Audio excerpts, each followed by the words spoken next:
Amazon থেকে নেওয়া regular fit T shirt share করব, তার সাথে থাকছে বাচ্চাকে স্ট্রবেরি খাওয়ানোর ট্রিক্স। তোমরা জানো আমি রিভিউ ভিডিও শেয়ার করে থাকি আমার এক্সপিরিয়েন্সের বেসিসে। আর যারা বাইরে গিয়ে শপিং করার মতো সময় পাও না, অনলাইন থেকে কিনো, তাদের জন্য আজকের এই ভিডিও। তো চলো ভিডিওটা শুরু করা যাক। Hello beautiful parents, welcome back to the channel খুশি অ্যান্ড মম ফিরদৌস। এখানে 5টা টি শার্ট আছে, বিভিন্ন কালার আছে, কালারগুলো সবটাই আলাদা আলাদা, খুব সুন্দর। আর আলাদা আলাদা প্রিন্ট আছে এখানে। এর সঙ্গে ম্যাচিং সেম প্যান্ট পেয়ে যাবে, যার ভিডিও আমি রিভিউ ভিডিও আগেও আপলোড করে রেখেছি, শর্টস হিসাবে আই বাটনে দিয়ে দিব, সেখান থেকে তোমরা দেখে নিতে পারো। প্রত্যেকটা টি শার্টই রাউন্ড নেক আর ফুল স্লিভ।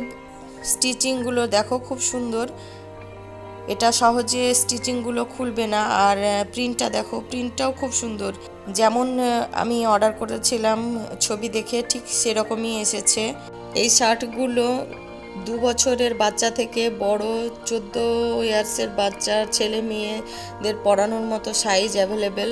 কোয়ালিটি বাড়িতে পরানোর জন্য খুবই ভালো দেখতে, মানে কাপড়টা খুবই সুন্দর। আর কাপড় কতটা চলবে, ভালো থাকবে, সবটা তুমি কিভাবে যত্ন নিচ্ছ তার উপর, তাই না?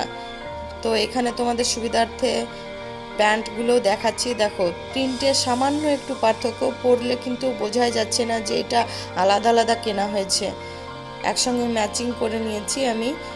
দেখো এখানে পিঙ্ক কালারের প্রিন্ট সামান্য একটু পার্থক্য, কিন্তু ব্ল্যাক কালারের প্রিন্টের কোনো পার্থক্য নেই।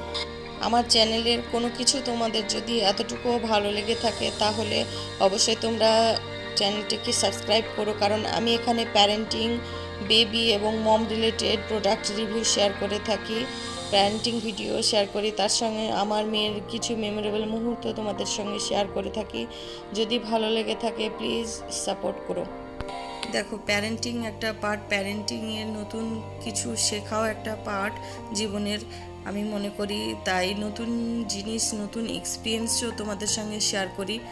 তাই আজকের এই এক্সপিরিয়েন্স তোমাদের কেমন লাগলো তোমরা অবশ্যই কমেন্টে লিখে জানাতে পারো। আর এখানে খুশিকে স্ট্রবেরি খাওয়ানোর চেষ্টা চলছে, তো গোটা দিলেও খাচ্ছিল না, কেটে দিলেও খাচ্ছিল না, তো শেষমেশ এরকম ফুড পেসিফায়ার দিয়ে খাইয়েছি। তো ফুড পেসিফায়ার তোমরা এরকম নিতে পারো, যাতে বাচ্চারা এনজয় করে নিজে হাতেই খেতে পারবে, যে বাচ্চারা খেতে চায় না। আর এই সিজনে স্ট্রবেরি অবশ্যই বাচ্চাকে খাওয়াবে, স্ট্রবেরি বাচ্চার জন্য খুব